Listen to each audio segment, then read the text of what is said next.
Detective Carnby, where did you go? I was just talking to Dr. Gray. You disappeared. No, it's not what you think. Have you found anything strange going on here? Yes. Everyone is being incredibly evasive and I can't figure out why.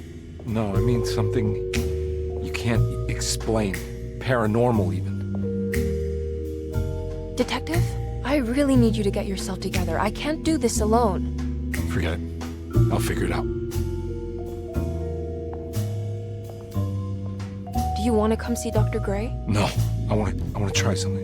With this talisman, I think I can follow Jeremy to the place he mentioned in the book. What was the name? Do you remember something Spanish? Tarawea. Yeah, that's where I need to go.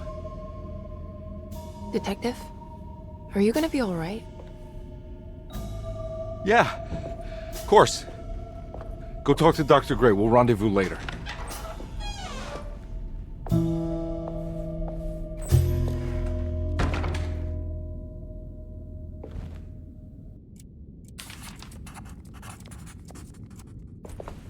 This talisman. While Detective Carnby was grateful to be back at Derceto, he was eager to test his hypothesis. After having suffered through that sinister world, dressed as the French Quarter, Jeremy's writing could be read much more literally. What if Jeremy used his talisman to actually visit those places he mentioned in the book? Carnby felt certain that this was the answer. He wouldn't find Jeremy hiding inside Derceto. He would be in one of those other worlds.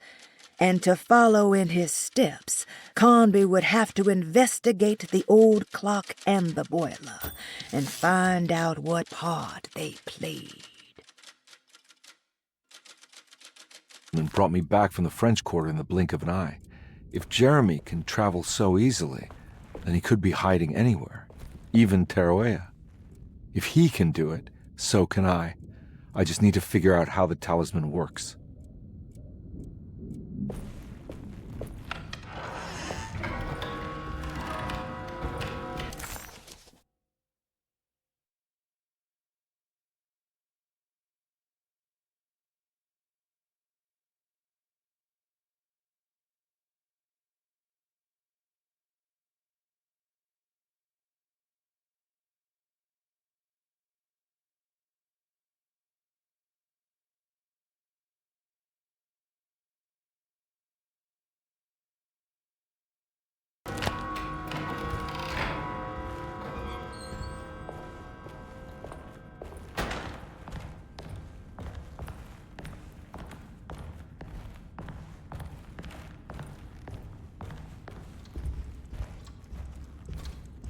Oh.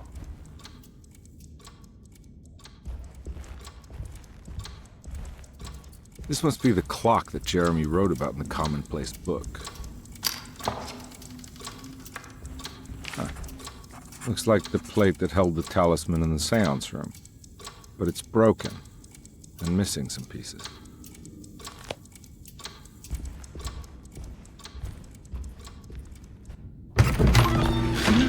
Yeah, sorry, Detective. Didn't mean to obstruct justice or anything. That's fine. You know, I'm kind of busy with my own case of a missing person. I was wondering if you've seen Grace, a girl about yay high? I can't say that I have. Why are you asking? Well, I'm looking for her. Is she in trouble? No. She's just hiding somewhere. We can't have a rascal like that running around unchecked at a time like this, you understand? Well, I haven't seen her. Well, let me know if you find her.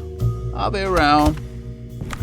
I'll keep an eye out for your man, Jeremy. You scratch my back, Detective, and I'll scratch yours.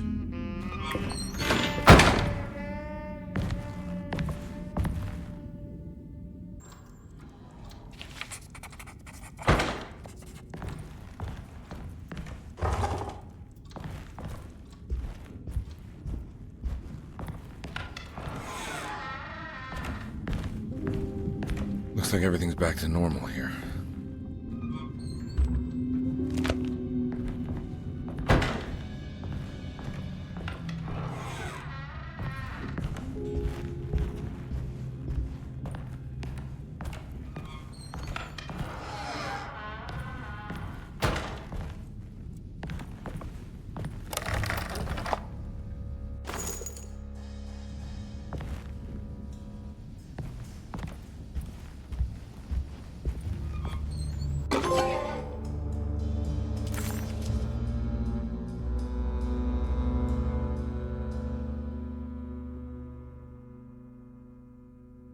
The lone and the lost walk a land of fear. When there is nothing you recognize, or no one to trust, you prepare for the worst. Something is coming, and you best be ready. Take the gun in the parlor. Give them hell.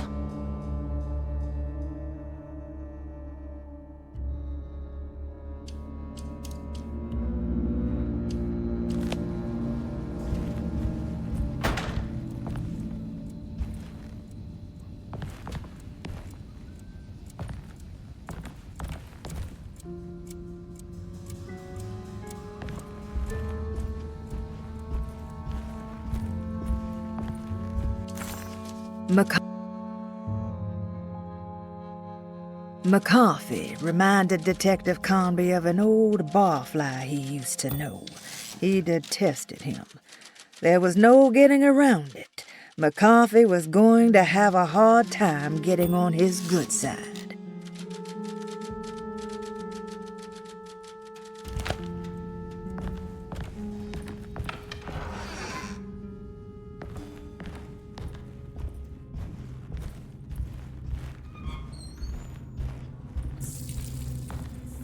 I need the key.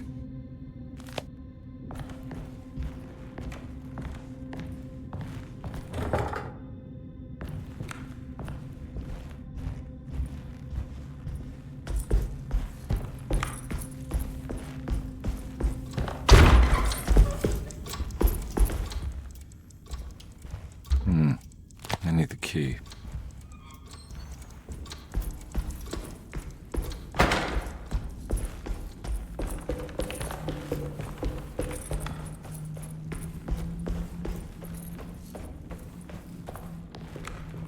I need the key.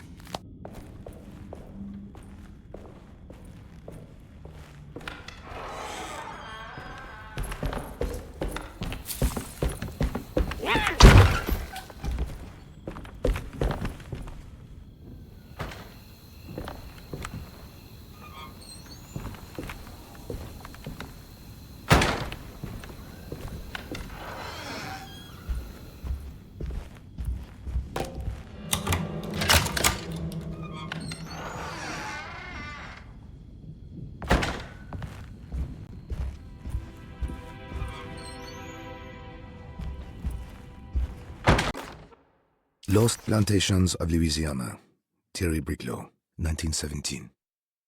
Deseto was a small plantation on the eastern shore of Lake Pontchartrain.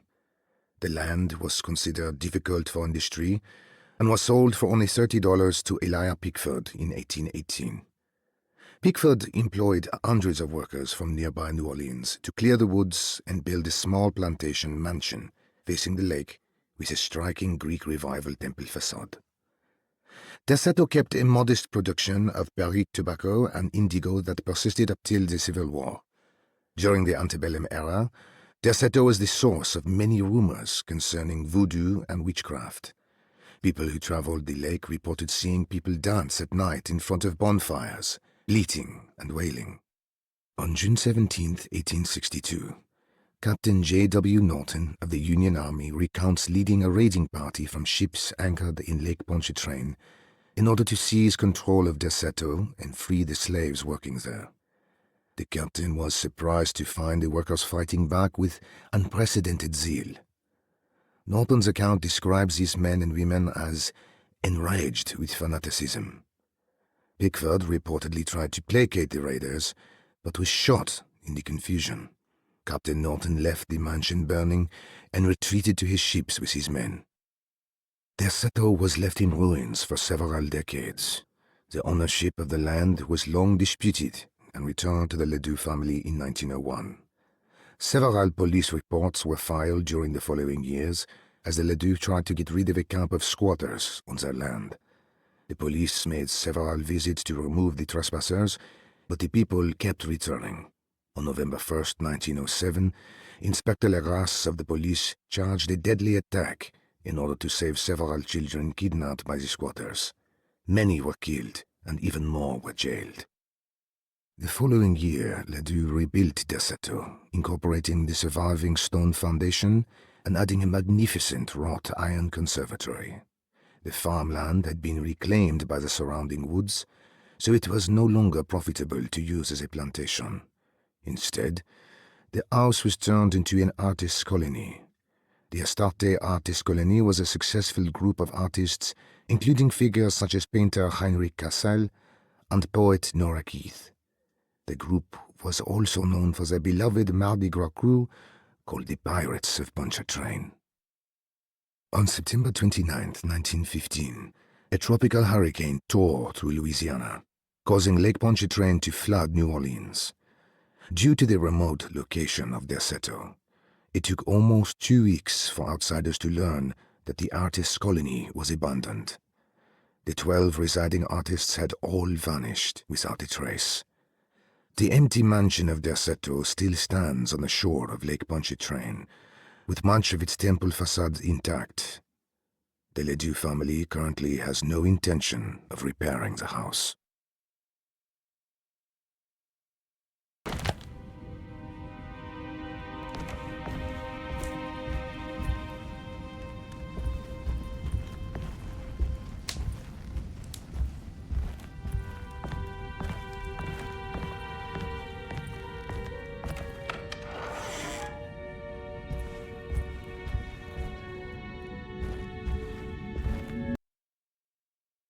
Now we're talking.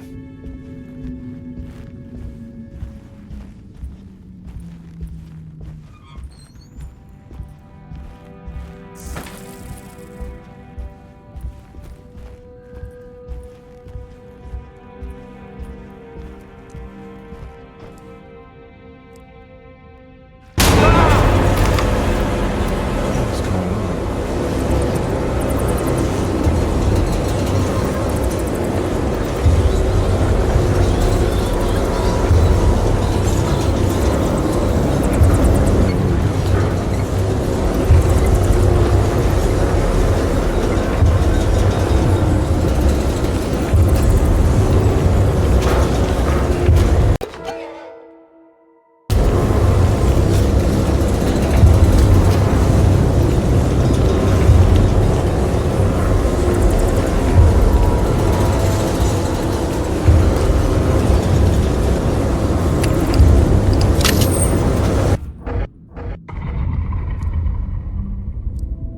What happened? Everything's normal again? Right.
Okay.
It's wedged shut.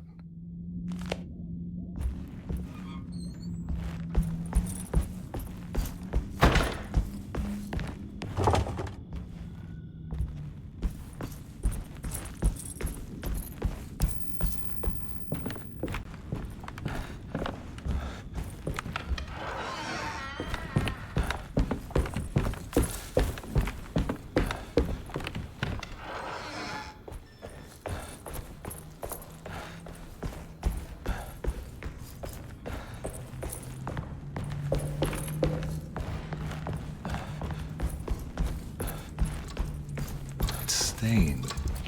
Looks like some kind of rot.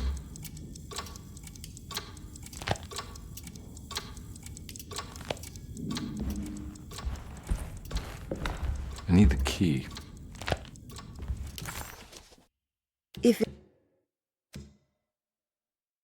If it wasn't for the collection of peculiar statues, the old astronomical clock would draw every eye in the room. To Conby, it wasn't the intricate clockwork that stood out, but the odd-looking plate on the inside. It reminded him of the ritual bench in Miss Jackson's seance room, where he had manipulated the talisman to open a door back to Derceto. He wanted to try to replicate the procedure, but found that the inner part of the plate was broken. He would have to find the missing pieces and put the plate back together.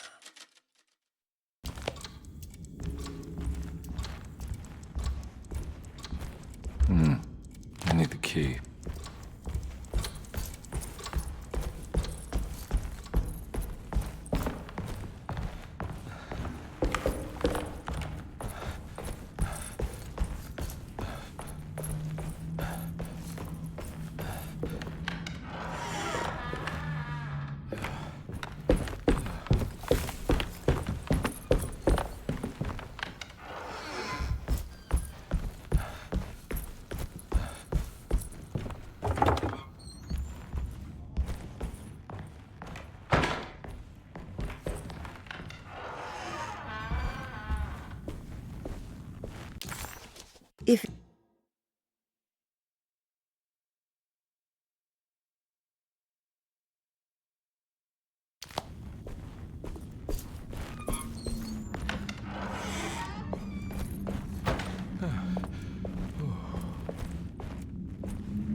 If it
You know, Mr. Waits, I saw a piece of the plate that Liza broke.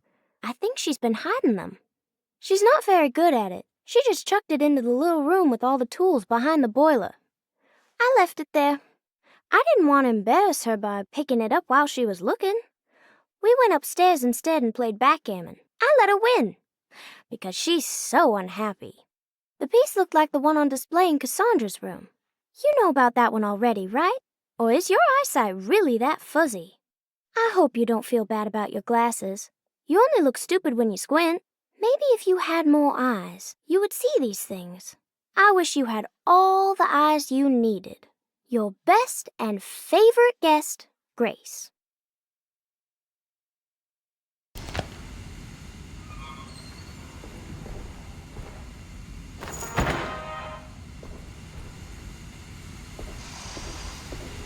It's another plate for the talisman.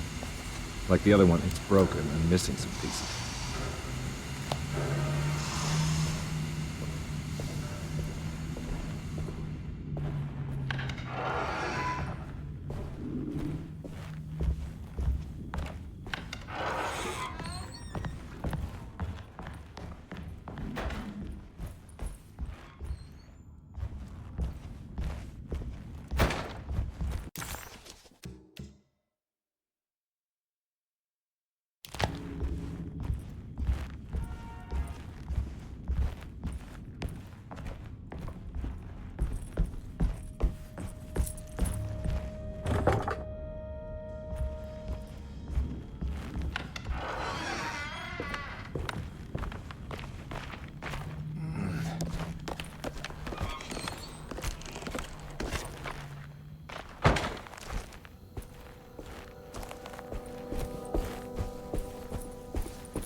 It's wedged shut.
I need the key.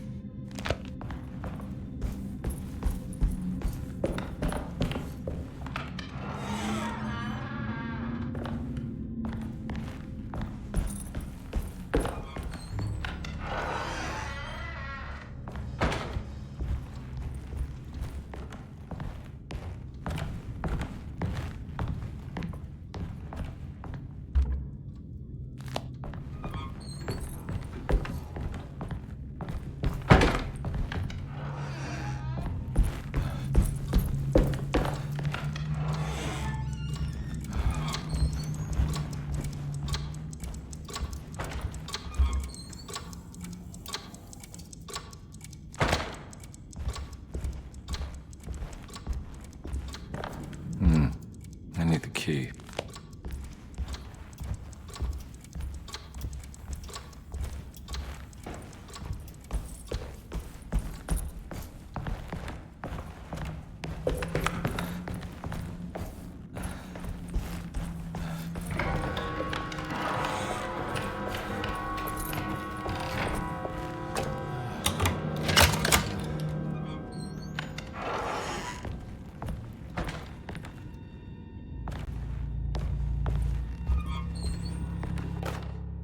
Saw your notice in the boiler room.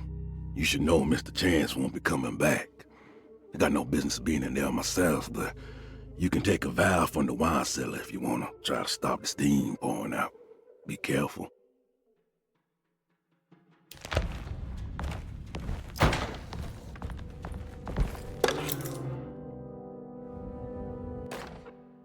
Dr. Elmore Lee Gray is DeSeto's chief doctor.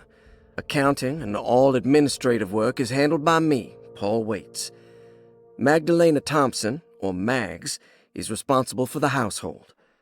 Jean-Baptiste and Charlotte Tabois are responsible for keeping the guests' medical regimens in check. Finally, Jack Chance is our gardener, who can occasionally be seen in the conservatory, but is for the most part busy outside. There are currently 6 guests at DeSeto. Malcolm McCarthy and Ruth Tallant reside on the first floor. Jeremy Hartwood, Elisabetta Perosi, Grace Saunders, and of course Cassandra Beauregard live on the second floor.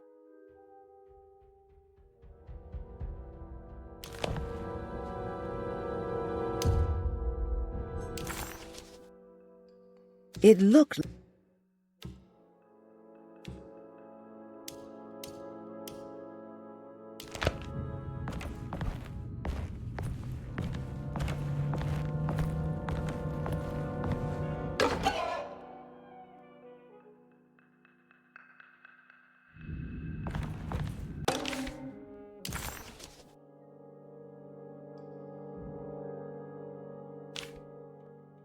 Cassandra Beauregard, the beloved author.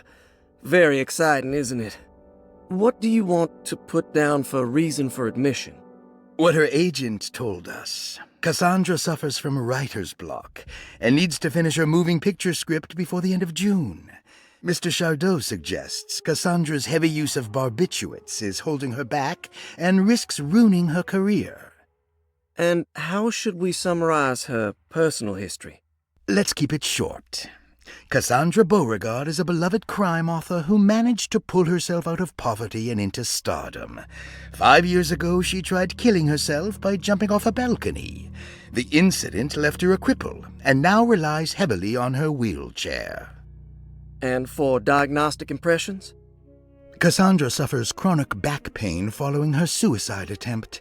She self-administers morphine to keep herself ambulant, but has become addicted and the desired effect is now lost. The drug abuse clouds her mind, and she is unable to focus on real life. To save herself from this insight, she instead makes up stories to fill out the gaps in her own thought process, resembling the Korsakoff syndrome. Oh, bravo, Doctor. How will you treat her? First of all, she needs to be weaned from her drug addiction, and hopefully it will resolve her compulsive lying. Then look into permanently numbing her pain in her back through surgery. Finally, deal with her suicidal thoughts. Fantastic. With such a short time before June, I really hope she gets better soon. We will do what we can.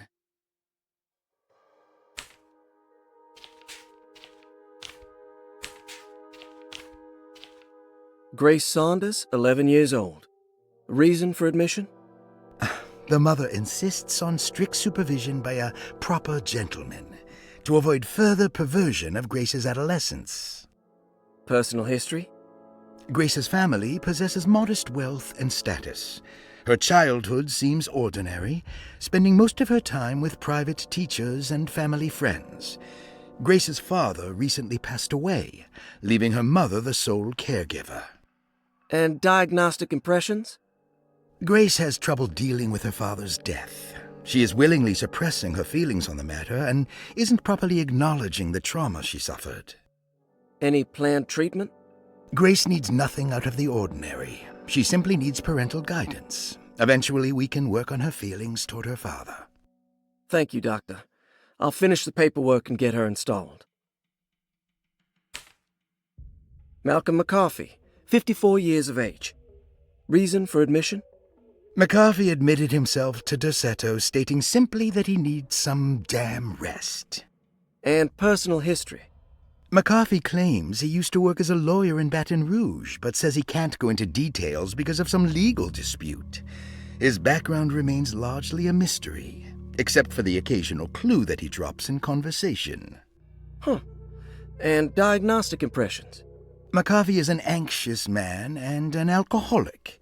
He often tells half-truths due to some deep-seated inability to trust other people. And how will you treat that? McCarthy will take some time to open up. Spending time with Jack's dog or the child should be good for him. Their harmless nature will help build his sense of trust. Thank you, Doctor. Elisabetta Perosi, 33 years old? What should I put down as reason for admission? Well, Perosi broke into Derceto and was found wandering the grand parlor. She was confused and suffered partial amnesia. She insisted she belonged here and offered to pay for her stay.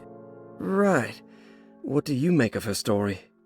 Perosi claims to have been a member of the Astarte artist colony some 20 years ago, a claim that seems contrafactual due to her young age. She looks to be and even thinks she is 33 years of age. That would make her a child at the time. It seems fair to say that Perosi's story is untrue, deliberately so or not. Diagnostic impressions? Do you have anything? Perosi's story is peculiar because she retracted her story about the artist colony.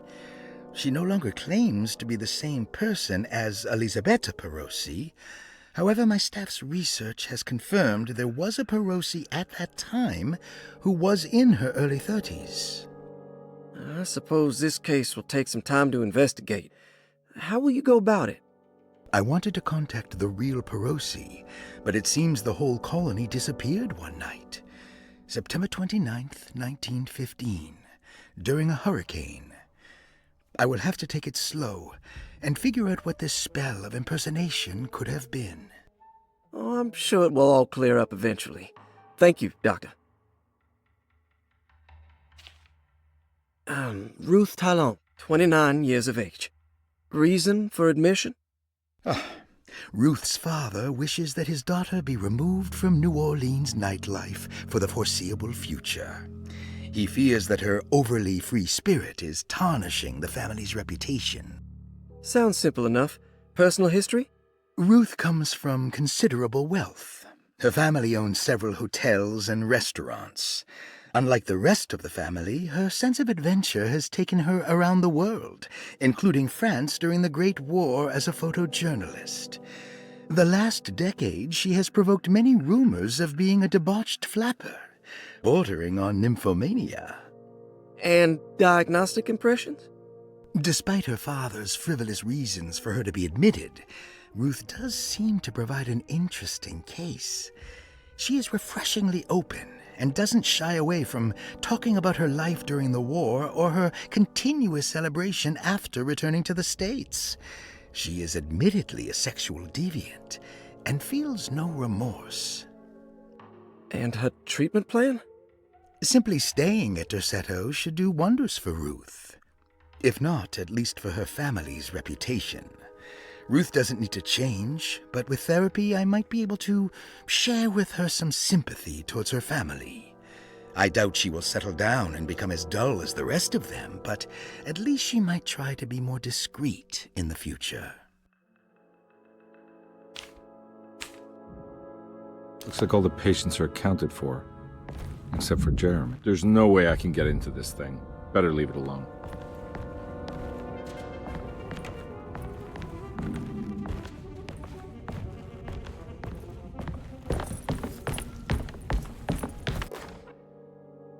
Paul, you're right about the plates on the boiler and the clock.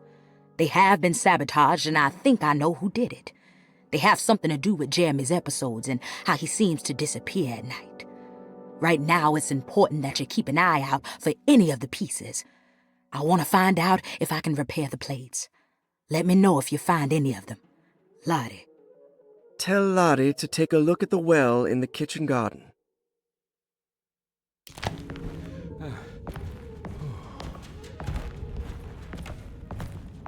I need the key.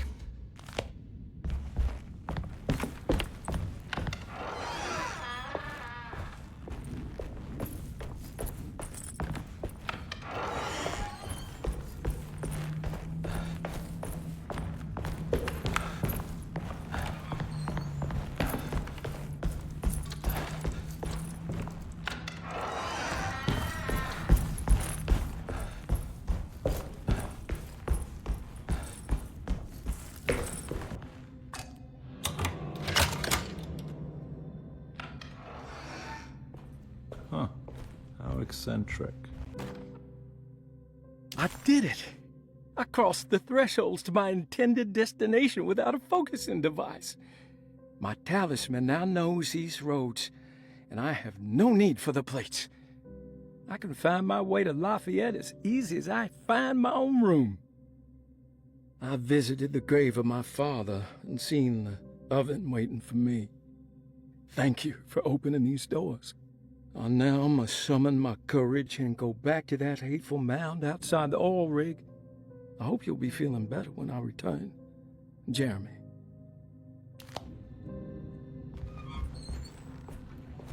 What are these symbols? Looks like alchemy or star constellations.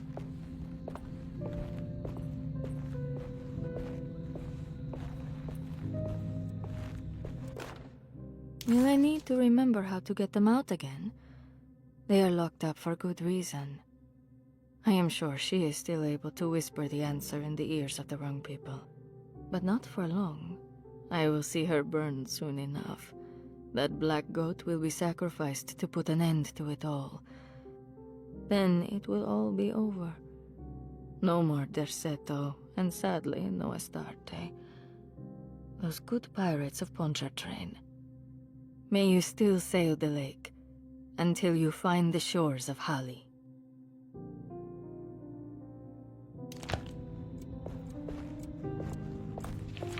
The Astarte Artist Colony. I remember hearing about their disappearance. Must have been 15 years or more now.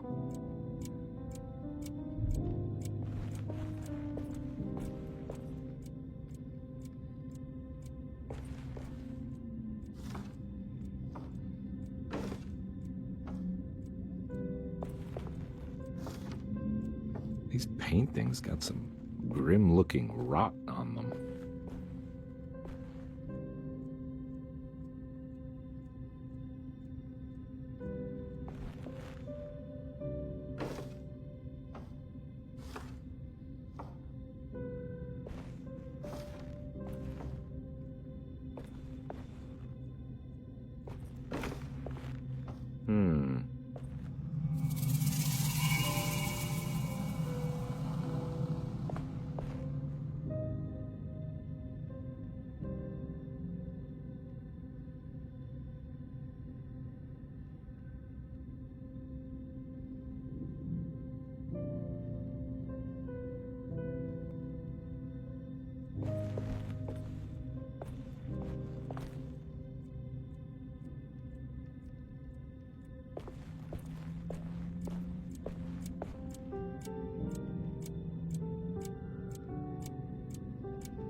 Got it.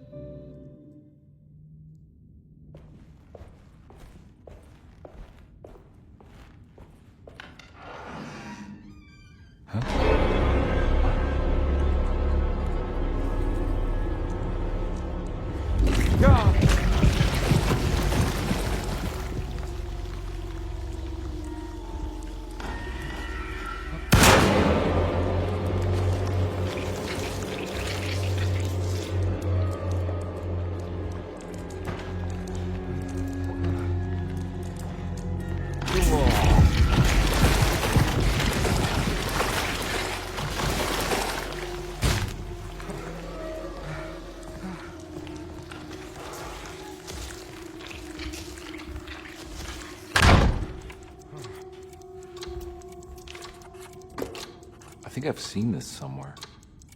What the hell is going on?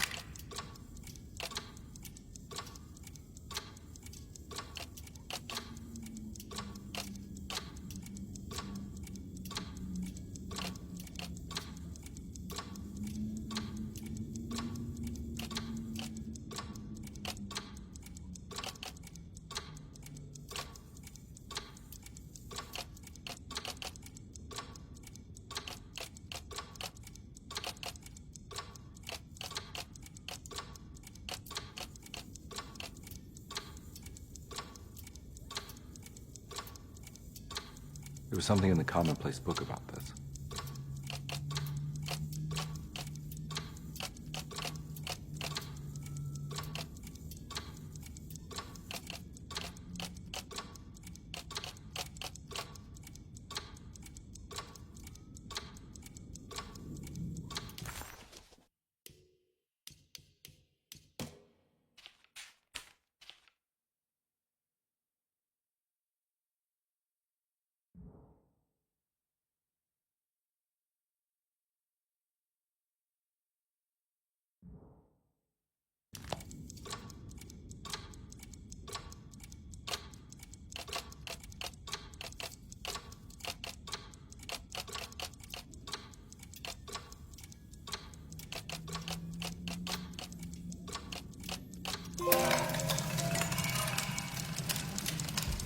I think the clock broke. Or maybe it just stopped at a very precise place.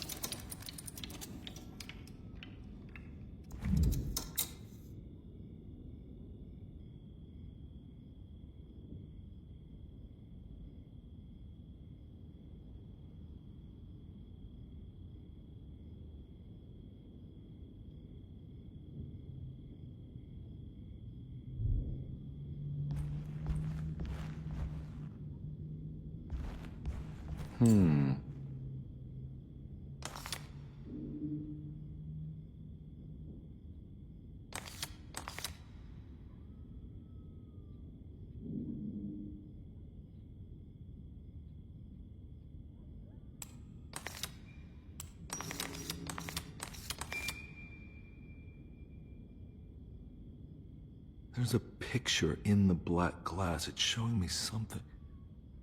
It's the hallway outside Jeremy's room.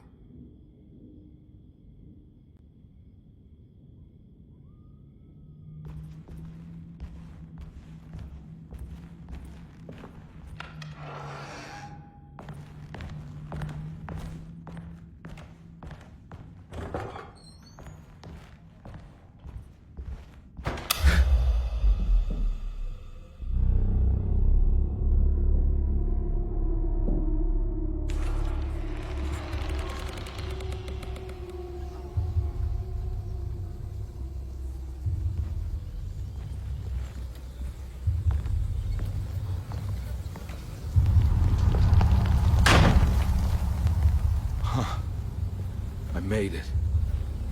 I entered another one of Jeremy's memories.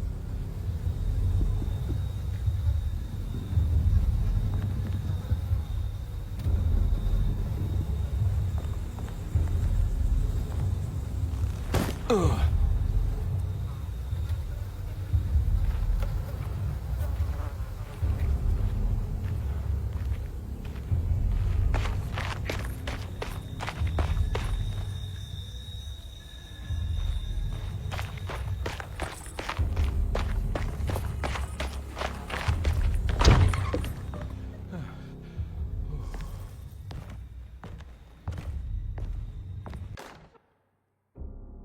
May 1923. Monday. All okay. Ready for delivery. Maintenance. Oil pump must be serviced. Any tampering causes large spills unless properly forestalled. Tuesday. Shipment delayed but delivered. Maintenance. Service bridge close to broken. Wednesday. Prospectors reluctantly agreed to show the burial mound to Mr. Hotwood, a painter, who read about our finds in the papers. He means to return tomorrow and try to find a way inside. Thursday. Mr. Hotwood's efforts delayed. The workers seemed nervous about his presence. Hotwood promised not to return to the compound. Instead, he has taken up an offer by L'Officier, the riverboat captain, who means to pilot him to the site tomorrow morning. Hopefully that's the end, and work can resume. Maintenance. Bridge from the oil tower to the bayou has collapsed. Sabotage suspected. This is the devil that guides us now. Huh.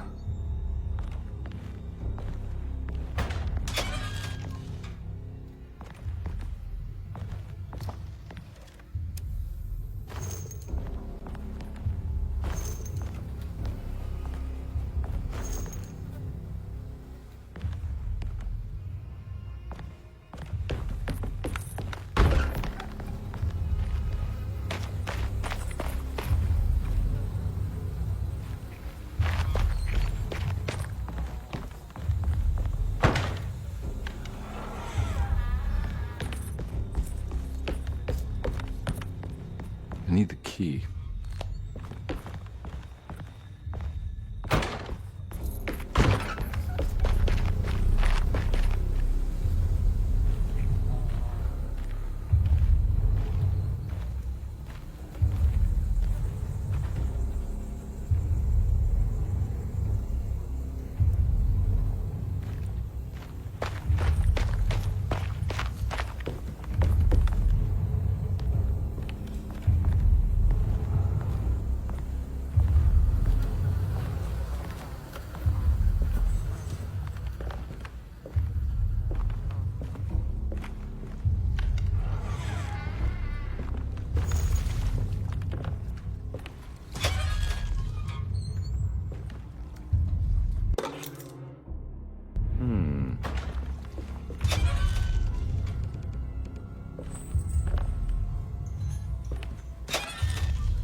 There's something missing.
Looks pretty weak. I just need something to break it.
rather fall to your death than go up in flames.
It's the hateful mound Jeremy talked about in his book.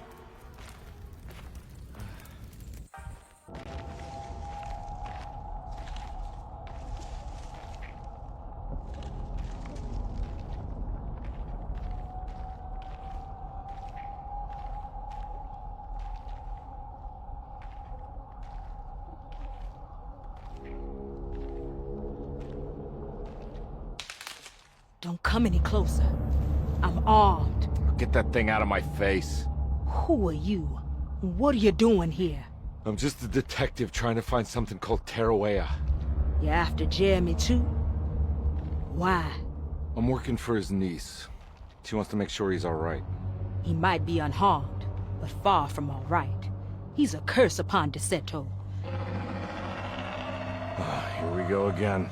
Quiet.